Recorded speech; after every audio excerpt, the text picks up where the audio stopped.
So tell me something. What would you do in this situation? See, when I was growing up, I got to experience a variety of worlds in ways I may not have imagined possible. What do I mean?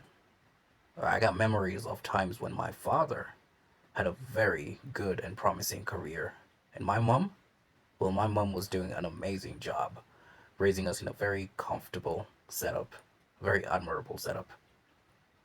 Now, in an interesting turn of events, when still at a reasonably younger age, experiencing life at the bottom of the barrel, which some might refer to as a struggle to beat the odds each day, suddenly, the comforts and luxuries that seemed to occupy daily life were gone. The circle of influence changed. What perhaps might have been only what you saw or heard of in a news feature or on TV or radio or newspaper seemed now to be the present reality that we were living in.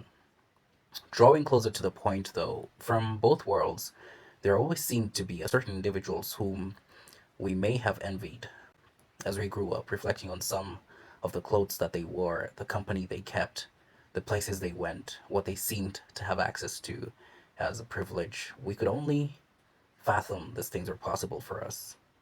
And to be more precise, they seem to have had the latest clothes, shoes, driving the latest car, going to the hottest clubs, having the time of their lives, hanging out around the kind of company that you hoped would approve your presence.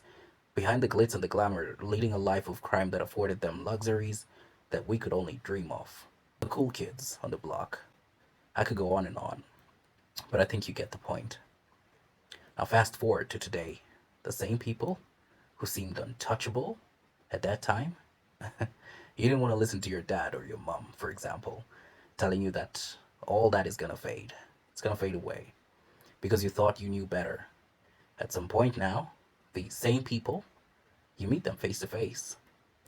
You've probably come back from working abroad or you're leading a fairly stable or successful life now, locally, and they're there asking you for a handout. Let me hold something, brother. Or a girl you probably craved attention from, rolling with the big dogs at the time. Now, 5 kids down the line, no baby daddy, or different baby daddies. She asks you, how are you still single? Any chance you could hook a sister up with a job? What's the real question here?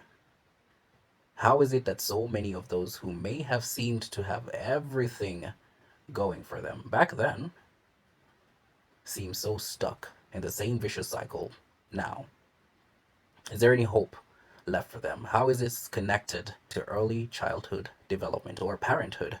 Is there any communal responsibility we might bear now in the attempt to rehabilitate or recalibrate channels that can foster recovery paths?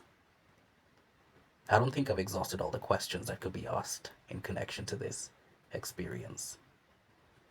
I think there's a part of you that's watching this thus far that has stirred up a spark for a conversation that you've been wanting to have for a long time. What would you like to say? What do you think you should be saying about this? Who do you think should be watching or hearing this? Food for thought.